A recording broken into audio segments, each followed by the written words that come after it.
For the last 900 years, coronations of British monarchs, ceremonies filled with pomp, pageantry, and religious rituals, have taken place at Westminster Abbey and mark the opening of new chapters in British history. As King Charles III is coronated this May, why don't we celebrate the occasion with a look back into the coronations of monarchs past?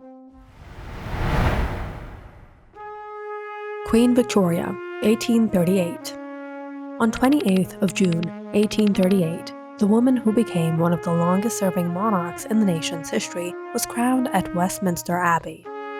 And it turned out to be a fairly shambolic affair. The event hadn't been properly planned or practiced, so that the participants were always in doubt as to what came next. While approaching Queen Victoria to give homage, a peer named Lord Rolle lived up to his name by falling, and in Victoria's own words, rolling quite down some steps. What's more, the Archbishop shoved the coronation ring into the wrong finger, causing Victoria great pain when she tried to pull it off afterwards. And at one point, she mistakenly got up to leave, thinking the ceremony was over. Despite it all, Victoria later wrote that she would remember this day as the proudest of her life. Edward VII, 1902. The coronations of Edward VII and his wife Alexandra turned out to be a debacle.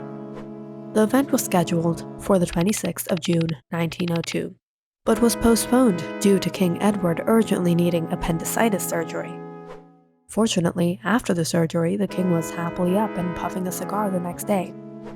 The trouble was, many dignitaries had already arrived in Britain for the cancelled coronation, and many of them wouldn't return when the big event finally took place on the 9th of August. And when it did unfold, things didn't quite go according to plan. Leading the ceremony was an ailing, near-blind Archbishop of Canterbury who had to have prayers printed on cue cards in gigantic type, but still misread some of them. He also placed the crown back to front on the king's head and at one point told a concerned colleague to go away loudly enough for the congregation to hear. On the bright side, Queen Alexandra was crowned with a brand new crown. It was made from the Kohinoor diamond. George V, 1911. King George V and Queen Mary were proclaimed Emperor and Empress of India in a ceremony in Delhi in December 1911. The Delhi Darbar translates to Court of Delhi and was only held 3 times in history: 1877, 1903, and 1911. King George V was the only British sovereign to attend the Darbar. George VI, 1937. The next to ascend the throne was King George VI, but his coronation wasn't quite the event that the nation had envisaged when the date was originally announced. That's because it was supposed to be the coronation of his brother Edward VIII. When Edward abdicated the previous December due to establishment opposition to his relationship with Wallis Simpson, George immediately became the new king and the date of the coronation was simply retained. King George VI's coronation was the 3rd coronation to take place in the 20th century. His and Queen Elizabeth's coronation was the first to be filmed, though it was not broadcast. The British royal family appeared on the Buckingham Palace balcony following the coronation.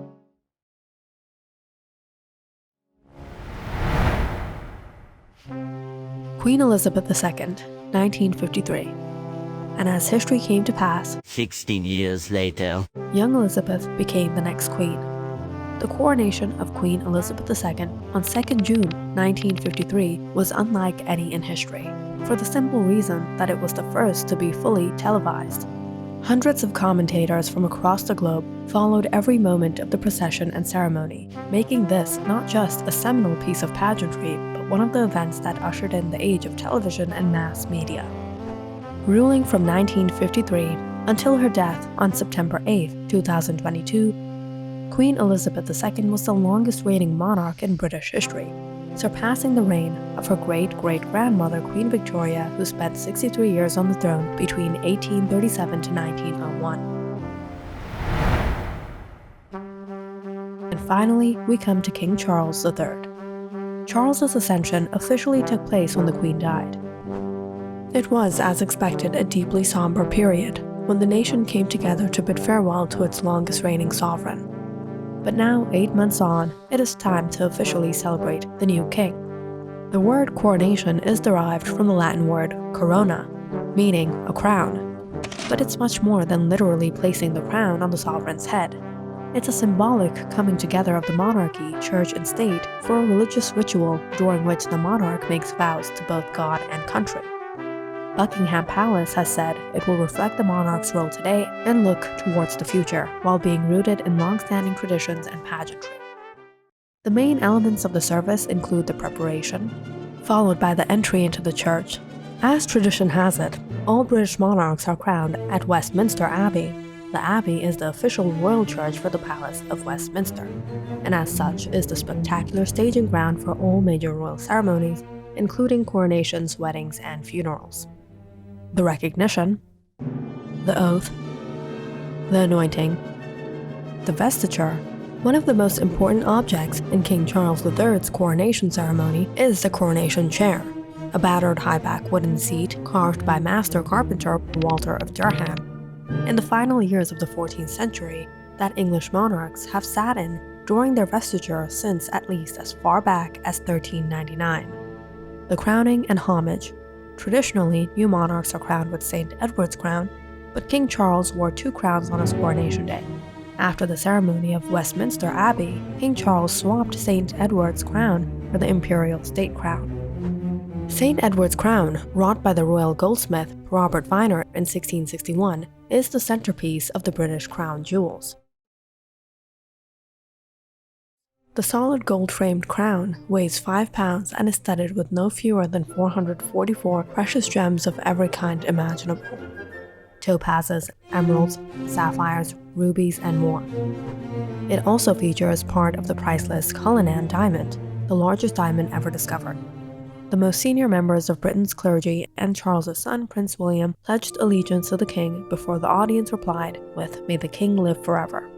Queen Consort Camilla was crowned as queen shortly after. And finally, the recess. After returning from Westminster Abbey to nearby Buckingham Palace, King Charles and Queen Camilla was welcomed by hundreds of military personnel in ceremonial uniforms, arrayed on the ornate garden's vast lawn at the rear of the residence.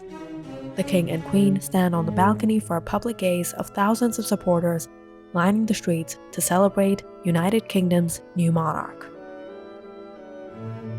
If you liked our video, don't forget to subscribe and follow our channel for more videos like this one.